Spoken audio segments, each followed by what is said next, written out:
বিসমিল্লাহির রহমানির রহিম।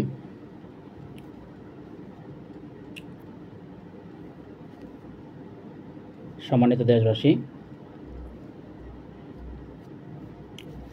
আমি বেশ কয়েকদিন পর আজ আবার আপনাদের সামনে হাজির হলাম।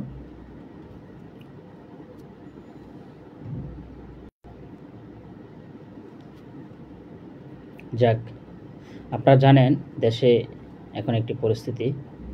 তো যাই হোক, আগে স্বৈরাচার আওয়ামী সরকার পতনের জন্য যেরকম রাজপথে জনসাধারণ ছিল, ছাত্র জনতা সহ ছিল, মানে সেখানে ছাত্র জনতা ছিল না, যদি অন্যান্য জনগণের ছিল, তবে ছাত্র জনগণের ভূমিকাটা অনেক ছিল। যাক, বিশেষ করে জুলাই মাস, পহেলা জুলাই থেকে শুরু করে পরের দিনগুলিতে ছাত্র জনতার উপস্থিতি খুব লক্ষণীয় পর্যায়ে ছিল, লক্ষণীয় মাত্রায় ছিল। আচ্ছা যাক, আমি সেটা এখন বলছি না। যে বিষয় হচ্ছে, আপনারা জানেন ডক্টর মোহাম্মদ ইউনূস সে দেশের বাইরে থেকেই বেশ, যদি মাঝখানে কিছুদিন এসেছিলেন কোর্টে হাজিরা দেওয়ার জন্য, তো সেই হিসাবে আর বলা যাচ্ছে না সে কদিন পরে এসেছিলেন। তবে এর আগে তিনি বেশ কিছুদিন দেশের বাইরে ছিলেন, দেশ ছাড়া ছিলেন, অনেক বছর দেশে আসতে পারেননি। তো কোর্টে হাজিরা দেওয়ার জন্য এসেছিলেন। তারপরে আবার এসে সে একটা অসাংবিধানিক পন্থা রাষ্ট্র ক্ষমতা গ্রহণ করে ফেলেছে। তো যেখানে আমরা যদি এই বিষয়টা নিয়ে শুরু করে যাক, যে বিষয়টা হচ্ছে এই যে কিছুদিন আগে যে আন্দোলন হয়ে গেল, আমার নেতৃত্বে আন্দোলন, যে আন্দোলন তো শেষ হয়ে যায়নি, আন্দোলন আমার চলছে, যে আন্দোলনে অবৈধ আমলে সরকারের পতন ঘটেছে, যে অংশটার মধ্যে এক পর্যায়ে গিয়ে 5ই আগস্ট ঐতিহাসিক গণঅভ্যুত্থানের মাধ্যমে, এই আন্দোলনে কিন্তু ডক্টর মোহাম্মদ ইউনূসের কোনো অবদান ছিল না। যে ছাত্র জনতার কথা বলা হচ্ছে, যে ছাত্র জনতার, আমরা বলছি বাংলাদেশ স্বাধীনতা সার্বভৌমত্ব কমিটি এটি স্বীকার করছে যে শেষ পর্যায়ে ছাত্র জনতার অবদান খুব ভালো ছিল, আর সেটা থাকতে হবে। ছাত্র জনতা আছেই বা কেন? তারা যদি এই সকল ব্যাপারে অবদান রাখতে না পারে, তাহলে কি করে কি হয়? 1952 সালে ভাষা আন্দোলন, সেখানেও ছাত্র জনতার অবদান ছিল। 69 গণঅভ্যুত্থান, সেখানেও ছাত্র জনতার অবদান ছিল। 70 নির্বাচন, সেখানেও ছাত্র জনতার অবদান ছিল। 1971 সালে মুক্তিযুদ্ধ, সেখানেও ছাত্র জনতার অবদান ছিল। তারপর 1990 সালের যে গণঅভ্যুত্থান হয়েছিল, সেখানেও ছাত্রদের অবদান ছিল। সর্বশেষ 24-এর যে ঐতিহাসিক গণঅভ্যুত্থান হয়েছে, সেখানেও ছাত্রদের অবদান ছিল। এটা খুবই স্বাভাবিক এবং ভবিষ্যতেও এ দ্বারা অব্যাহত থাকবে, সেটাই আমরা বিশ্বাস করি। বাংলাদেশ স্বাধীনতার সার্বভৌমত্ব রক্ষা সেটাই বিশ্বাস করি। তো ছাত্র জনগণের যেহেতু অবদান আছে, সেই জন্য তাদেরকে যদি অবৈধ উপদেষ্টা পরিষদ স্থান দেওয়া হয়েছে, তাহলে আমরা সর্বাগ্রে যে প্রশ্নটা, মানে খুব কমন সেন্স একটা করে ফেলা যায়, তাহলে ডক্টর ইউনূস সাহেবের কী অবদানই ছিল? ডক্টর ইউনূস প্রধান উপদেষ্টার দায়িত্ব নিয়েছেন অবৈধ অসাংবিধানিক পন্থায়। যাক, সম্মানিত বন্ধুগণ, আর সুপ্রিয় দেশবাসী এবং প্রবাসী ভাই বন্ধুগণ, আপনারা জানেন গত রাতে ডক্টর মোহাম্মদ ইউনূস 7:30টার দিকে, মেবি না 7টার দিকে, যাক, আমি হঠাৎ করে ছিলাম, ফেসবুকে ছিলাম, তারপর হঠাৎ করে দেখলাম তার একটা লাইভ আসলো। এই সময় তার অনেকটা সময় অতিবাহিত হয়ে গেছে, প্রায় 10-12 মিনিট। তারপর আমি শেষটার দিকে, তারপর আবার সেটা পুরোটা দেখি, আবার রিপিট। যাক, কথা হচ্ছে, সে গত রাত্রে সেটা বলেছে, যে কথাটা আমি তো, আপনারা জানেন, যেটা একটু বলে শেষ করে নিই, যে বাংলাদেশে কিন্তু একটি প্রাকৃতিক দুর্যোগ চলছে, আপনারা জানেন। দেশের 12টি জেলায় এই দুর্যোগ, 12টি জেলার মানুষ এই দুর্যোগের, মানে যে নেতিবাচক দিক, সেটা তারা ভোগ করছে। যাক, আমি কিন্তু দুর্যোগের যে যখন নিউজ পেলাম, আমার কাছে তো আর নেই, আমি তো আর রাষ্ট্র ক্ষমতা গ্রহণ করে ফেলিনি বা শাসন ক্ষমতা গ্রহণ করে ফেলিনি, যে আমার কাছে গোয়েন্দা বাহিনী আমার কাছে নিউজ করতে বাধ্য থাকবে অ্যাডমিনিস্ট্রেটিভলি, পাই টু পাই, তারপর হচ্ছে টু দ্য পয়েন্ট, তারপর হচ্ছে অন্যান্য যে সংশ্লিষ্ট ব্যক্তি প্রতিষ্ঠান তারা করবে। তো আমি যতটুকু বুঝতে পারার পর আমি সেটাকে বন্যা বিষয়ে ঘোষণা করি, দলীয়ভাবে বন্যা বিষয়ে বিবেচনা করার মধ্যে ঘোষণা দিই। তারপর আমি প্রাকৃতিক দুর্যোগ এবং মানবসৃষ্ট দুর্যোগ বিষয়ে ঘোষণা করি।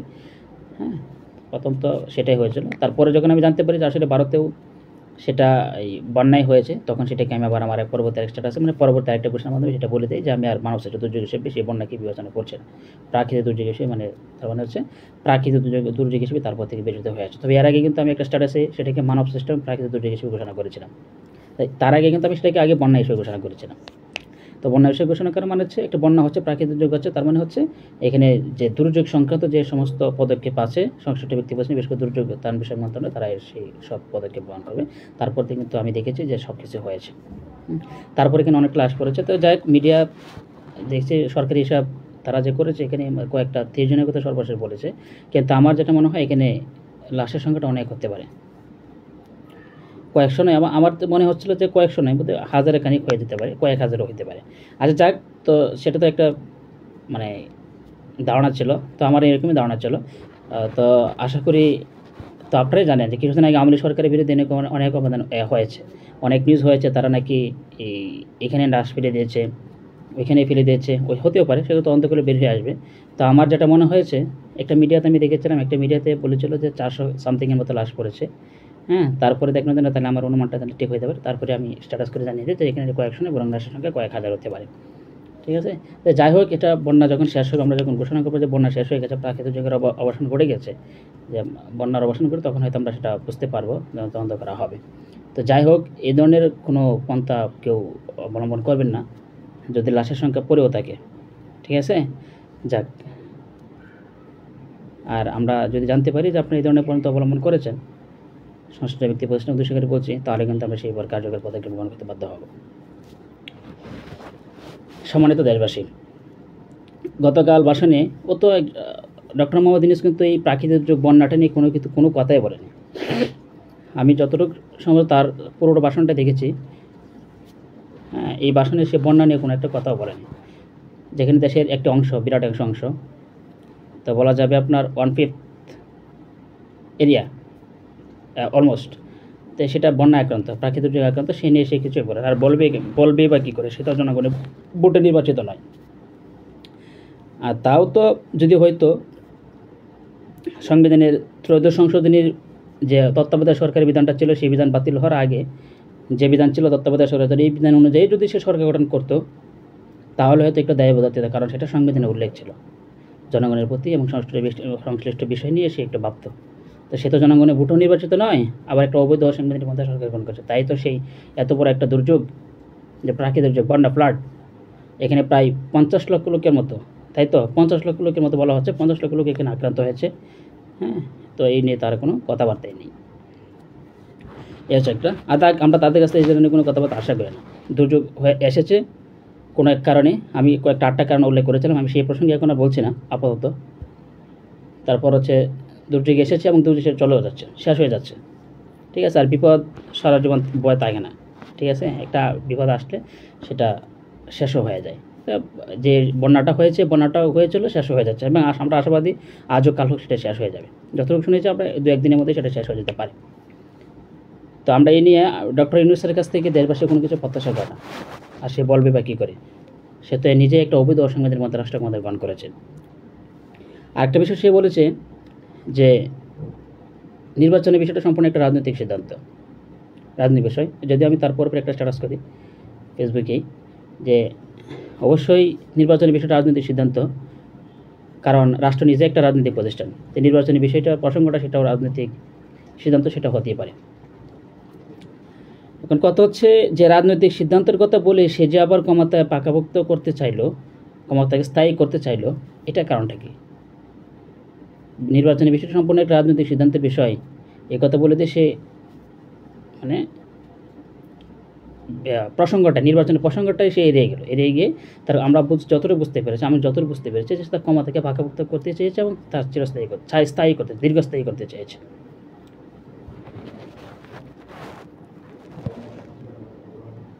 সংবিধান অনুযায়ী যে নির্বাচনের তফসিল ঘোষণা হয়ে যাওয়ার পরপরেই যে সরকার তাকে, এই সরকারে কিন্তু মানে তেমন কোনো থাকে না, বলা চলে সেটা রুটিন মাফিক দায়িত্ব তাদের কাছে থাকে। আর এখানে কিন্তু নির্বাচনকালীন দায়িত্বটা পুরোটাই রাষ্ট্রপতির নির্দেশ অনুযায়ী নির্বাচন কমিশন করে। তো যেহেতু আমাদের অ্যাকর্ডিং টু দ্য কনস্টিটিউশন, আমাদের যে বর্তমান যে সংসদটা, ইতিপূর্বে যে দ্বাদশ জাতীয় সংসদ, যে সংসদ ভেঙে দেওয়া হয়েছে ইতিমধ্যে রাষ্ট্রপতি কর্তৃক, বাংলা রাষ্ট্রপতি কর্তৃক, তিনি কিন্তু সংসদ ভেঙে দিয়েছেন।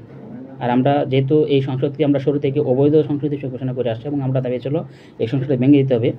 আমার 9টি দফার মধ্যে দ্বিতীয় যে দফাটা ছিল সেটা হচ্ছে অবৈধ জাতীয় সংসদ ভেঙে দিতে হবে। মানে অবৈধ নির্বাচনের মাধ্যমে গঠিত অবৈধ দ্বাদশ জাতীয় সংসদ ভেঙে দিতে হবে, সেটা ভেঙে দেওয়া হয়েছে। তো আমাদের দাবি পূরণ হয়েছে, আমার 2টা দাবি পূরণ হয়েছে, বাকিগুলো আমরা আশা করি পূরণ হয়ে যাবে। তো যেহেতু ভেঙে দেওয়া হয়েছে, তো এই অবৈধ সংসদ থেকে কিন্তু এই রাষ্ট্রপতি নির্বাচিত নয়, রাষ্ট্রপতি নির্বাচিত হয়েছে এর আগে যে সংসদটা ছিল একাদশ জাতীয় সংসদ, এই সংসদ থেকে যেহেতু নির্বাচিত হয়েছে সে, তাহলে তার নিয়োগ মানে কি তার নির্বাচন যে সে নিয়োজিত হয়েছে রাষ্ট্রপতি পদে দায়িত্ব গ্রহণ করতে, সেটা বৈধ। বাংলাদেশ স্বাধীনতা সার্বভৌমত্ব সেটাই বিবেচনা করে, অতএব আমরা তাকে রাষ্ট্রপতি হিসেবে মানব। তার মানে এই নয় যে সংবিধান অনুযায়ী রাষ্ট্রপতির বিরুদ্ধে কোনো আদালত কোনো গ্রেপ্তারি পরোয়ানা জারি করতে পারে না, এবং তার বিরুদ্ধে কোনো কি প্রশ্ন, তার কর্মকাণ্ড নিয়ে আদালতে কোনো প্রশ্ন উত্থাপন করা যাবে না, এটা সংবিধানে বলা আছে, এটা তার দায়মুক্তি হিসেবে বিবেচনা করা যায়। তার মানে এই নয় যে মহামান্য রাষ্ট্রপতি যাই করবে, হ্যাঁ সংবিধানে তার এই দায়মুক্তি ক্ষমতা আছে বলে যাই করবে তাই কিন্তু দেশের জনগণ মেনে নেবে, এটা কিন্তু নয়। বাংলাদেশ স্বাধীনতার সার্বভৌমত্ব রক্ষা ফ্রন্ট কিন্তু সবগুলো মেনে নেয়। মহামান্য রাষ্ট্রপতি যে অবৈধ অসাংবিধানিক পন্থায় ডক্টর মোহাম্মদ ইউনূসকে যে শপথ পাঠ করিয়েছেন এবং সরকার গঠন করিয়েছেন, সেটি কিন্তু বাংলাদেশের জনগণ মেনে নেয়নি, বাংলাদেশ স্বাধীনতার সার্বভৌমত্ব রক্ষা ফ্রন্ট মেনে নেয়নি। আমরা সেটা আবারও বলছি যে আমরা এই অবৈধ অসাংবিধানিক ডক্টর ইউনূসকে, যিনি একজন পুঁজিবাদী ব্যক্তি, যিনি একজন মানে ভয়ানক স্বৈরাচার, আর তিনি জাতিগত দিক থেকে তিনি একজন রাখাইন, আমি তাকে শুধু রাখাইন এই কারণে আমি তাকে শুধু এই কারণে কিন্তু তার সাথে আমি কোনো কি মানে হ্যাঁ প্রতিপন্ন করছি না। আমার কথা হচ্ছে সে একটা অবৈধ অসাংবিধানিক পন্থা রাষ্ট্রের মধ্যে গ্রহণ করেছে। আর যদি সে ডক্টর ইউনূস কেন অন্য কেউ যদি হয়তো, এবং সে যদি সংবিধান মোতাবেক নির্বাচিত হয়ে দেশের শাসন ক্ষমতা গ্রহণ করতেন, যেহেতু সংবিধানে সংসদীয় সরকার ব্যবস্থার কথা বলা আছে, তার মানে সরকার প্রধান হচ্ছে প্রধানমন্ত্রী, সে প্রধানমন্ত্রী পদেও যদি গ্রহণ করতো তাহলে আমার কোনো আপত্তি থাকতো না। কথাটা হচ্ছে সে অবৈধ অসাংবিধানিক পন্থা এখানে সরকার না করলো, সে যদি নোবেল লরিয়েট, আমি জানি, আই নো দিস। কথা হচ্ছে এই, তো সংবিধানে যেহেতু এই কথা বলা আছে যে রাষ্ট্রপতি সেই নির্বাচন কেন ব্যাপারে রাষ্ট্রপতি নির্দেশেই নির্বাচন কমিশন সেই নির্বাচন সংক্রান্ত কাজটা দায়িত্ব পালন করেন, তাহলে রাষ্ট্রপতি যিনি আছেন তেনাকে আমরা মানি, এবং তিনি বৈধ রাষ্ট্রপতি, তার যে রাষ্ট্রপতি পদে দায়িত্ব গ্রহণ সেটা বৈধ ছিল। সো উনি এখন নির্বাচন দিয়ে দিলেই দেশের যে আমরা সম্ভাব্য যে রাজনৈতিক অস্থিরতা, আপনারা এখনই বুঝতে পারছেন। আমি কিন্তু কয়েকদিন আগে আমার একটা লাইভে বলেছিলাম, স্ট্যাটাসে বলেছিলাম, আর আমি লাইভে খুব সম্মত বলেছিলাম যে সম্ভাব্য রাজনৈতিক যে অস্থিরতা আমরা সেটা বুঝতে পারছি, খুব ভালোভাবে আন্দাজ করতে পারছি, আর আপনারা সেটা বুঝতেই পারেন দেশে এখন যে কী ধরনের একটা রাজনৈতিক অস্থিরতা চলছে। তো আমি দেখলাম যে গতকাল সেও বললো, ডক্টর ইউনূস সাহেব বললো যে একের পর এক নাকি দাবি দেওয়া জানাচ্ছে, তারপরে বিভিন্ন মিডিয়ার মাধ্যমে দেখলাম অন্যান্য বিভিন্ন রাজনৈতিক দলও সেগুলো বলে আসছে যে একের পর এক দাবি দেওয়া নাকি হচ্ছে, মানে একটা রাজনৈতিক যে অস্থিতিশীলতা সেটা কিন্তু আমরা বাংলাদেশ স্বাধীনতা সার্বভৌমত্ব রক্ষা মনে করতে সেটা এখন চলছে। যদি আগের মতো নেই, আমি শুরুতে যেটা বলেছিলাম, আগের মতো যেহেতু অবৈধ স্বৈরাচার আওয়ামী লীগ সরকারের বিরুদ্ধে যে ছিল, বিশেষ করে জুলাই মাসে 1 জুলাই থেকে রাজপথে যে বেচল এবার কিন্তু থেকে নেই। তবে যাই হোক, তো আমরা কিন্তু রাজনৈতিক অস্থিতিশীলতা এখনই উপলব্ধি করতে পারছি। সমাজের দেশ আপনারা বললে বুঝতে পারবেন যে সংবিধান হচ্ছে রাষ্ট্রের একটি সর্বোচ্চ আইন, একে অবজ্ঞা করা হ্যাঁ গুরুত্বহীন মনে হয়, কিন্তু সেটা কিন্তু অনৈতিক, আর এটা সংবিধানের মধ্যে সেটা অপরাধও বটে আমি মনে করি। তো যেহেতু সংবিধান একটি সর্বোচ্চ আইন, দেশের জনগণ এখন এত অশিক্ষিত না, দেশের জনগণে কি এখন অনেক মানুষই শিক্ষিত, সাক্ষরতার হার কিন্তু এখন আর 2001 সালের কথা বললে বা 2021 সালের আগে যেরকম ছিল হ্যাঁ এরকম কিন্তু নেই। ডক্টর মোহাম্মদ ইউনূস সাহেব হয়তো সেই বিষয়ে অবগত আছেন যে সাক্ষরতার এখন কিন্তু অনেক সময় এখন কিন্তু কি অলমোস্ট মোর দেন 70% হয়ে গেছে, ঠিক আছে। তা এখন কিন্তু দেশের জনগণ এটা বুঝে যে সুপ্রিম লটা হচ্ছে কি কনস্টিটিউশন, তা কনস্টিটিউশন যেটা বলা আছে সেটা বাইরে দেশের জনগণ করতে রাজি না, এই দেশের জনগণ সংবিধানের বাইরে কিছু সংবিধান অপেক্ষা করে কোনো কিছু করতে রাজি না। ইভেন সংবিধানের সীমা লঙ্ঘন যারা করে তাদেরকেও কি মানে ছাড় দিতে রাজি না, সেটা যারা করবে তারা হয়তো বুঝতে পারবে। আমরা অবৈধ আওয়ামী সরকারের যে প্রধান ছিলেন আওয়ামী লীগ সভানেত্রী শেখ হাসিনা এবং তার যে সহযোগীরা ছিল, আমাদের মন্ত্রী প্রতিমন্ত্রী বন্ধুরা ছিল, তারাও যদি সেই সংবিধানের সীমা লঙ্ঘন করে থাকে, যদি কোনো অ্যাক্টিভিটিস করে থাকে, তাহলে আমরা তাদের বিরুদ্ধে কার্যকর পদক্ষেপ গ্রহণ করতে বাধ্য। তো ডক্টর মোহাম্মদ ইউনূস যেহেতু সংবিধানের সীমা লঙ্ঘন করে অবৈধ অসাংবিধানিক মধ্যে প্রকাশ্যে দিবলোকে যেটা বলা চলে জনগণের চোখে দুলা দিয়ে যেখানে সাক্ষরতার হার যদি আমরা মনে করি 30% লেস দেন 30% চলে যেখানে, আর সেই তুলনায় এখন যেহেতু মোর দেন 70% হয়ে গেছে, ঠিক আছে, আমি এক্স্যাক্টলি বলছি না, জাস্ট বোঝানোর জন্যই। তো হচ্ছে এই ক্ষেত্রেও যেহেতু সে জনগণের চোখে দুলা দিয়ে অবৈধ অসাংবিধানিক পথে সরকার রাষ্ট্র ক্ষমতায় গ্রহণ করে ফেলেছে, সংবিধানের সীমা লঙ্ঘন করেছে, তাহলে তারও বিরুদ্ধে যথাযথ পদক্ষেপ গ্রহণ করা হবে।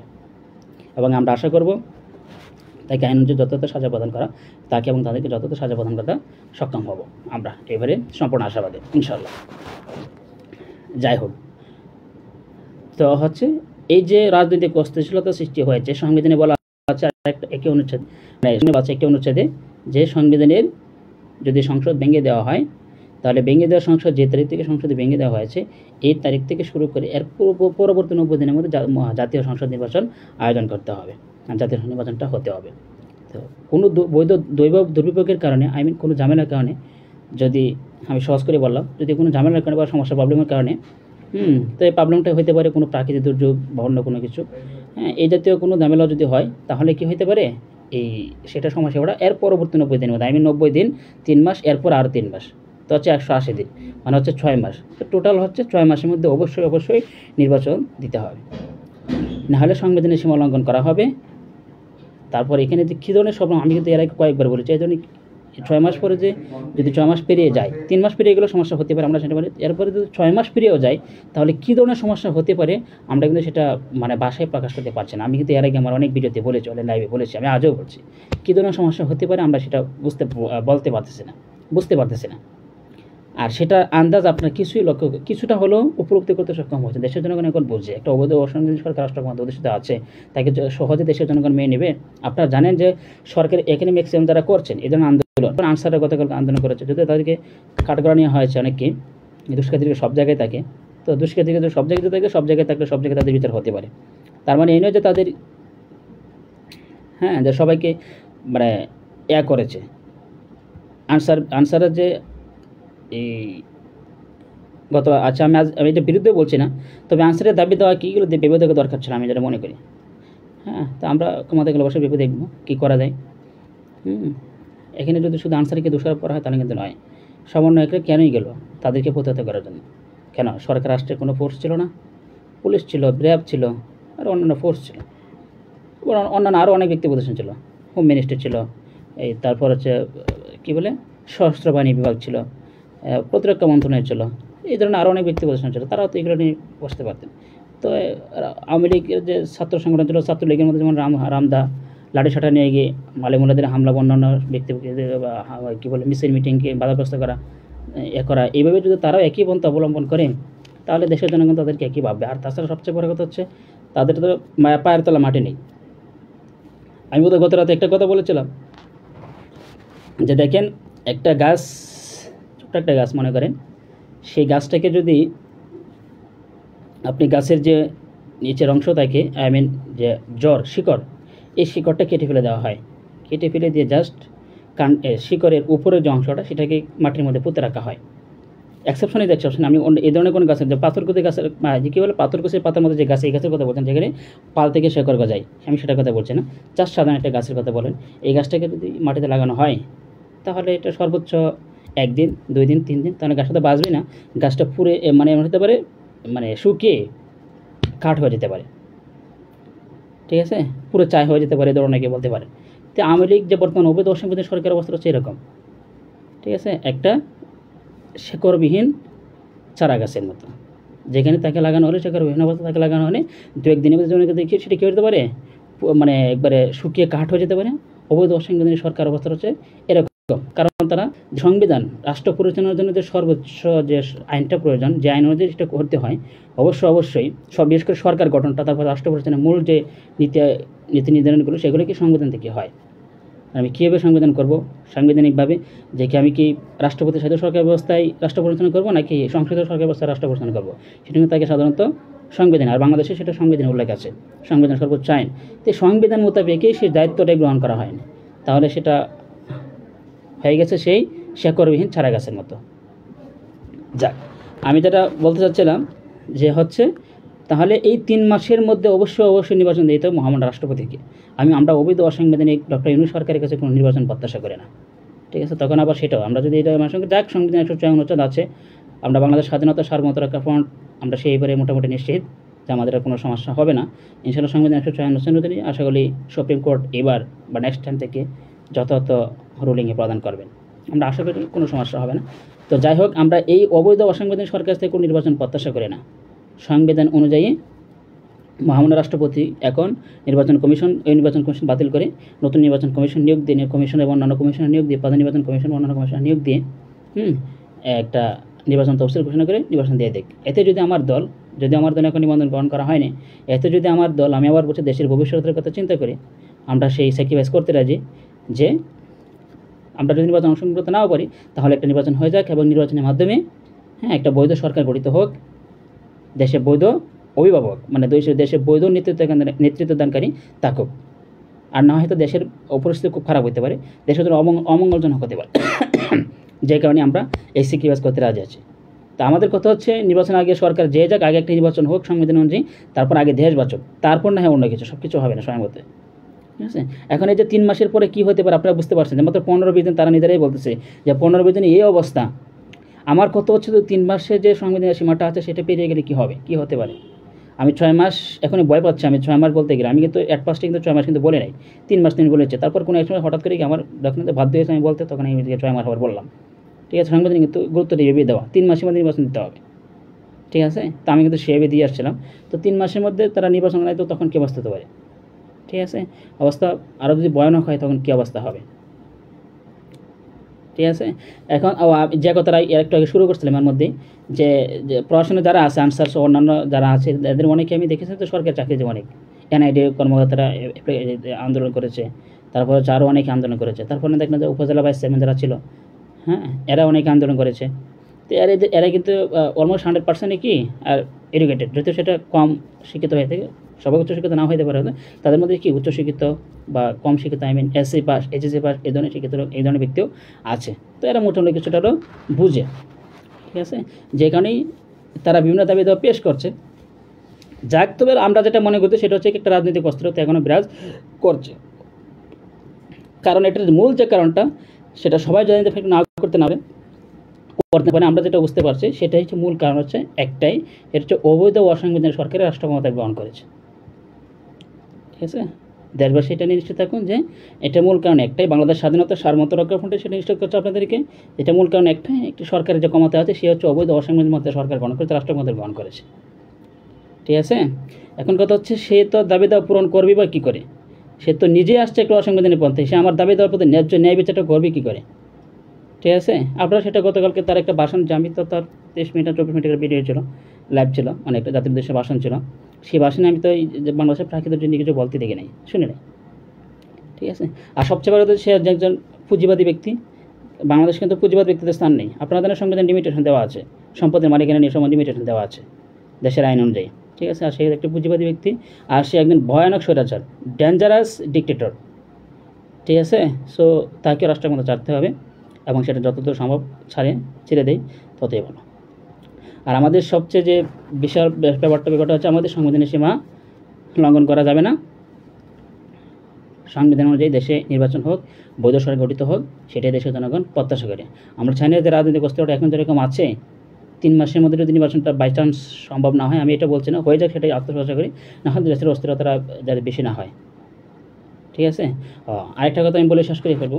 আপনারা জানেন যে আমি এই যে বাংলাদেশে যে বন্যাটা হয়েছে, প্রথম 3টে জেলা ছিল, ফেনী, কুমিল্লা, নোয়াখালী। ঠিক আছে, তারপর সেটা ধীরে ধীরে পরে 12টা জেলা পর্যন্ত ছড়িয়েছে।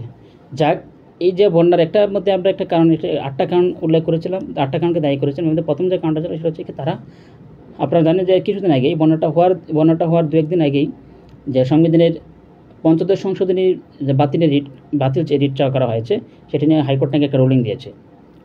এটা যাই হোক, তো এই জন্য আরও অনেক ধরনের দাবি চলছিল, মানে বলা হচ্ছিল যে আইন করা হবে, সংবিধানের সংশোধন আনা হবে। তো আমি একটা স্ট্যাটাসের মধ্যে পরে জানিয়ে দিই যে সংবিধানের সংশোধন কেন আনা সম্ভব হবে না, আর সংসদ ভেঙে দেওয়া হয়েছে। আর এই সবচেয়ে বড় কথা হচ্ছে বাংলাদেশের যে সংবিধানের যে পুনরায় যে আহ্বান করার যে একটা স্কোপ ছিল, সেটাও আমি বিশেষ কারণে এটা প্রকাশ করতে বাধ্য হই।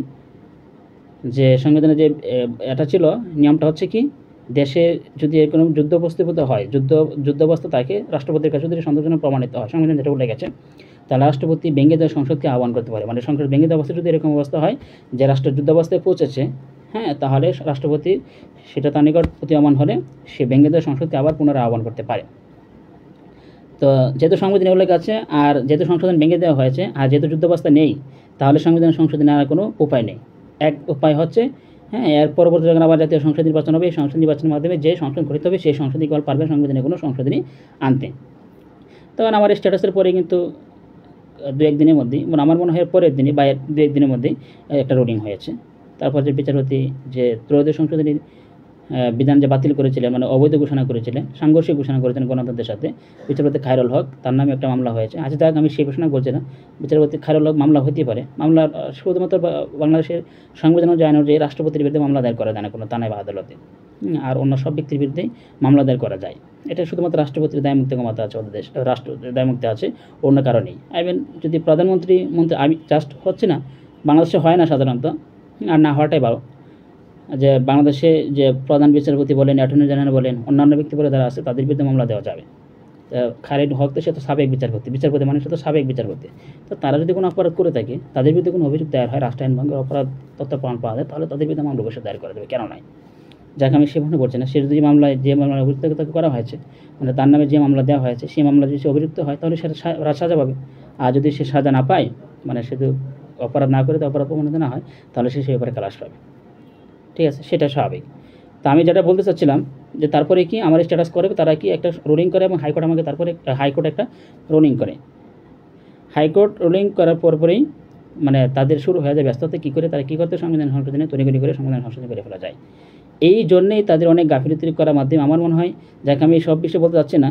হ্যাঁ, তো যাই হোক, তারা এটা প্রাকৃতিকভাবে আবার হয়েছে। এখানে জলোচ্ছ্বাসের সৃষ্টি, মানে একটা অবস্থা ছিল, আকাশ আবহাওয়া খারাপ ছিল, মানে সবচেয়ে বড় হচ্ছে নিম্নচাপের কারণে কি বৃষ্টিপাত হয়েছে। হ্যাঁ, ভারত বাংলাদেশের দুই অংশে বৃষ্টিপাত হয়েছে, দুই দেশেই। তারপর সেখান থেকে বন্যা হয়েছে। ঠিক আছে, তো যেহেতু প্রাকৃতিকভাবে বন্যাটা হয়েছে, তো আমরা সেটা থেকে আর বেশি গুরুত্ব খুব একটা দিচ্ছি না, যে ভারতের সাথে একটা যুদ্ধাবস্থা সৃষ্টির জন্যই হ্যাঁ এই জন্য করা হচ্ছে। তো যুদ্ধাবস্থা সৃষ্টির যে চেষ্টা করা হয়েছিল, আমি আর কয়েকটা উদাহরণ দিয়ে আপনারা বুঝতে পারবেন। এই জন্য উস্কানির মতো কথাবার্তা অনেকে বলেছে, উপদেষ্টা পরিষদ অনেকে বলেছে তারা নাকি সিকিম ত্রিপুরাতেও তারা নাকি ত্রাণ পাঠাতে চায়। ঠিক আছে, যাক, এই জন্য উস্কানির মতো কথাবার্তা হয়েছে। তারপরে হচ্ছে হ্যাঁ, বাংলাদেশের অনেক হ্যাকার, তাদেরকে বিভিন্নভাবেই করা হয়েছিল, সাপোর্ট দেওয়া হয়েছিল। ভারতের বেশ কয়েকটা টিভি চ্যানেল, যদি টিভি চ্যানেলে তারা যে কথাটা লিখেছিল, অট্টাহাসিটা মানে হাসি ঠাট্টা করেছিল বাংলাদেশে বন্যাটা নিয়ে, সেটা আমি পছন্দ সাপোর্ট করি না। হ্যাঁ, তারপরেও যে একটা আক্রমণাত্মক, ভারতের প্রতি একটা আক্রমণাত্মক মনোভাব যেভাবে করেছিল, হ্যাঁ, আমার মনে আমরা স্পষ্ট সেই উপলব্ধি করতে সক্ষম হয়েছে, যেখানে ভারতের সাথে একটা যুদ্ধ অবস্থা সৃষ্টির জন্য কি এসব কিছু করা হয়েছিল। তারপর আরও অনেক বিষয় আছে, এর মধ্যে ভারতেও সেটাকে সাপোর্ট দেয়নি, আমি সেটা বলছি না। ভারতের মধ্যে আবার বিজিবি বাংলাদেশ সীমান্তে সে কি বিজিবির আয়সা কি নির্মাণ করতে চেয়েছিল। মিডিয়াতে আমি দেখেছি যে তারা এখানে কি বাংলাদেশের নো ম্যানস ল্যান্ডে এসে তারা এখানে কি কাঁটাতারে বেড়া দিতে শুরু করেছিল, বিজিবি সেটাকে প্রতিহত করেছে। তারপরে এ ধরনের আরও বেশ কয়েকটা ঘটনা দেখেছি। আপনারা এগুলো শুনলে মানে যেটা বলতে চাইছি, আপনারা বুঝবেন যে এখানে ভারতের সাথে একটা যুদ্ধ লাগানোর মতো একটা পরিস্থিতি সৃষ্টি করতে চাওয়া হয়েছিল। ঠিক আছে, যেটাকে আমি বাংলাদেশের যে বন্যাটা হয়েছে, বন্যার 8টি দায়ী করে 8টি কারণের মধ্যে প্রথম যে কারণটি দায়ী করেছিলাম সেটা ছিল এটি। তারপর আরও কয়েকটি কারণ ছিল, আমি সেটা এখানে বলছেন। আপনারা আমার তো ফেসবুক স্ট্যাটাসের মধ্যে অনেকে দেখেন, যারা দেখছেন, আর যারা না দেখে থাকেন তারা দেখে নিতে পারেন। এই হচ্ছে অবস্থা। যাই হোক, তো সবশেষে হয়, যাই হোক, আমি কিন্তু এই বিষয়ে খুব সতর্ক ছিলাম যে আসলে যুদ্ধ এগুলো কোনো সময় ভালো শান্তি বয়ে আনতে পারে না। ঠিক আছে, এগুলো সব খারাপ। যুদ্ধ, আমরা যুদ্ধ চাই না, আমরা শান্তি চাই। আমরা যে পার্টির যে আমার দেশের লক্ষ্য উদ্দেশ্য আছে, এর মধ্যে একটা লক্ষ্য আছে এটা, আমরা যুদ্ধ চাই না, আমরা শান্তি চাই। ঠিক আছে, তাহলে কি আমরা দেশের বাইরে সর্বাবস্থায় মানে সবখানে কি সর্বত্রই শান্তি জাতীয় প্রতিষ্ঠা করতে পারি, সেটা একটা লক্ষ্য উদ্দেশ্য আমাদের আছে। তো কথা হচ্ছে এই যে ভারতের সাথে যুদ্ধাবস্থার সৃষ্টি করে সংবিধানের যে কথা হচ্ছে যে তারা কী ধরনের কী করতেছে আল্লাহ পাকে জানে। ডক্টর সুনীতা যারা আছেন উপদেষ্টা পরিষদে, তারা একটা যুদ্ধাবস্থা সৃষ্টি করে, যেহেতু যুদ্ধাবস্থা সৃষ্টি যারা সংবিধানে পুনরায় আহ্বান করা যাবে না, সেই জন্য তারা এটা করতে চেয়েছিল। তারপর আমার কথাটা হচ্ছে যে আপনারা যদি যুদ্ধাবস্থা সৃষ্টি করেই ফেলতেন, তাহলে আপনাকে সংবিধান সংশোধন হতেন কখন, আর ভারতের সাথে যুদ্ধই করতেন কখন? সেটা হচ্ছে আমার একটা প্রশ্ন। একটা কথা হচ্ছে যে বাই চান্স দেশের মানুষ এখানে তো কয়েকজন 23 জন মারা গেছে, তা আমরা ধরে নিচ্ছি হাজার খানিকের উপরে মারা যেতে পারে বা কয়েক হাজার মারা যেতে পারে। যাক, সেটা হয়তো আমরা অনুমেয় বিষয়, সেটা হতে পারে, আবার নাও হতে পারে। তো মিডিয়াতে 23 জন সরকারি নিউজ আসছে, আমি সেটাকে একবারে ফেক মানে ট্রু নিউজ বলছি, আমি সেটা বলতে পারছি না। ঠিক আছে, আচ্ছা যাক, কথা হচ্ছে, হ্যাঁ যে কথাটা বলতে চাচ্ছিলাম, যে আপনারা যে এর মধ্যে সংবিধান সংশোধনী এনে ফেলতেন, এনে ফেলে অবৈধ ইউনিট সরকার বোঝাতে দেওয়ার চেষ্টা করতে চেয়েছিলেন। আরেকটা আমি যদি এখন আপনাদেরকে প্রশ্ন জিজ্ঞাসা করি, যে আপনারা এখানে আপনারা জানেন যে সংবিধান আরেকটা অনুচ্ছেদে একটা কথা বলা আছে, যে সংবিধানে যদি কোনো সংশোধন আনতে হয় তাহলে সংবিধানের 2/3 সংসদ সদস্যদের কি মতামত প্রয়োজন হয়, ভোটের প্রয়োজন হয়। তো এই ক্ষেত্রে 350 জন সংখ্যাগরিষ্ঠ মহিলা কি এই মহিলা আসন সহ সংরক্ষিত মহিলা আসন সহ বাংলাদেশের 350 জন সংসদ সদস্যের মধ্যে যদি 2/3 হিসাব করা হয় তাহলে হয় 217 জন। আমার কথা হচ্ছে 217 জন সংসদ সদস্যের ভোটের প্রয়োজন হবে শুধু সংশোধনীর পক্ষে ভোট দেওয়ার জন্য। আপনাদের কি এই মাত্রাটা খেয়াল ছিল কিনা? ঠিক আছে, যে আপনারা এই হচ্ছে একটা প্রশ্ন, এটা হয়তো কিনা আপনারা ভালোই জানেন। আরেকটা কথা হচ্ছে যে 350 জনের মধ্যে এখন মোটামুটি আমার মনে হয় 315 জনই এখনও পলাতক, দেশে দেশের বাইরে তারা পলাতক আছে। এই পলাতক যারা আছে দেশে দেশের বাইরে, তাদের কি আপনি কী করে তাদেরকে এনে সংসদে আসন গ্রহণ করাতেন? তাদের মধ্যে অনেকে আবার গ্রেপ্তার আছে। এই হচ্ছে একটা কথা। ঠিক আছে, তারপর আপনারা যে বিধানটা আনবেন, যদি বাই চান্স এই দুইটা ব্যবহার করে আপনারা যারা এখানে আছে, আপনারা তো আবার অধ্যাদেশ জারি ক্ষমতা রাষ্ট্রপতির আছে, রাষ্ট্রপতির কাছে সুপারিশ করে কোনো বলে যে একটা অধ্যাদেশকে জারি করে ফেলতেন কিনা এর মধ্যে, আমার যেটা মনে হয়েছে অধ্যাদেশ জারি করেও যদি বা যে কোনো পাখি হোক, যে যারা অ্যারেস্ট আছে সালমান এফ রহমান সহ অন্যান্য যারা আছে, হানিসুল হক সহ, এদেরকে যদি পলক সহ এদেরকে যদি সংসদে আসন গ্রহণ করাতেন শুধু এই দিনটার জন্যই, শুধু ভোটটা দেওয়ার জন্য আপনাদের পক্ষে, সংশোধনের পক্ষে, তো এই যে বাকি যারা তাদেরকেও কোনো না কোনোভাবে যদি নিয়ে আসতে পারতেনও, তাহলে আমার কথা হচ্ছে এরা তো আওয়ামী লীগ, যে আওয়ামী লীগ মতো দলটা পরাজয় বরণ করেছে আমাদের কাছে, তো তারা কি আপনারা যে বিলটা পাস করেছেন এই বিলের পক্ষে আসলে কি ভোট দিত? সেটা কি আপনাদের মনে হয়? নাকি আপনারাও সেই ভয়ভীতি প্রদর্শন করে অনেকটা ডিক্টেটর অটোক্রেটিকের মতো মেরে ফেলবো, না হয় ফায়ার করব, ফাঁসি দিব? আমার কি মনে হচ্ছে আপনাকে এই ধরনের কোনো ভয়ভীতি প্রদর্শন করে তাদেরকে ভোট নেওয়াতেন কেন? তো যাই হোক, রাষ্ট্র পরিচালনাটা তো সহজ না,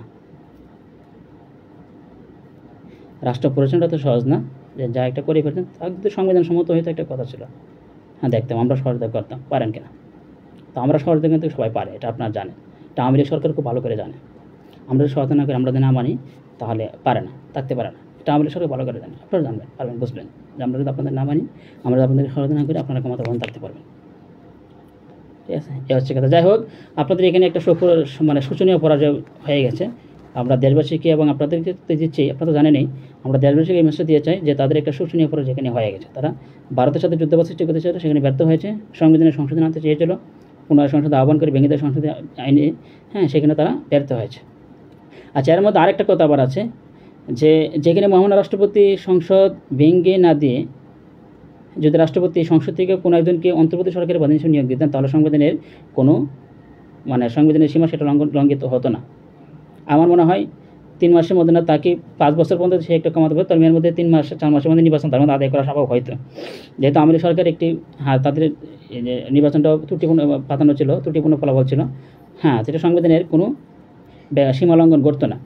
কথা হচ্ছে যেখানে রাষ্ট্রপতি এটা না করে একটা অবৈধ অসাংবিধানিক পন্থায় ইউনূসকে সাহেবের সরকার গঠন করিয়াছেন, সেখানে রাষ্ট্রপতি কী করে আবার একটা সংসদ ভেঙে দিয়ে এই ভেঙে দেওয়া সংসদটা যখন পুনরায় আহ্বান করবে, তখন আপনাদের কীভাবে রাখার একটা বদ্ধ ছিল, এটা বলেন? ঠিক আছে, যাই হোক, সব দিক বিবেচনা না করে শুধু যদি করা হয় তাহলে দেশের সমস্যা হবে। সবচেয়ে বড় কথা হচ্ছে মাত্র 15-20 দিনে দেশের রাজনৈতিক যে অস্থিরতা, আপনার সেটাকে অনেকে আমরা বুঝতে পারছি, আপনার সেটাকেই সহ্য করতে পারছেন না, এবং সেক্ষেত্রে আপনার অনেক দিক থেকেই পিছু হাঁটছেন। তো কথা হচ্ছে 1 মাস পেরোয়নি, এখনো 3 মাস পেরোয়নি, সংবিধানের সীমাটা আছে 3 মাস, সেটা তো পেরোয়নি।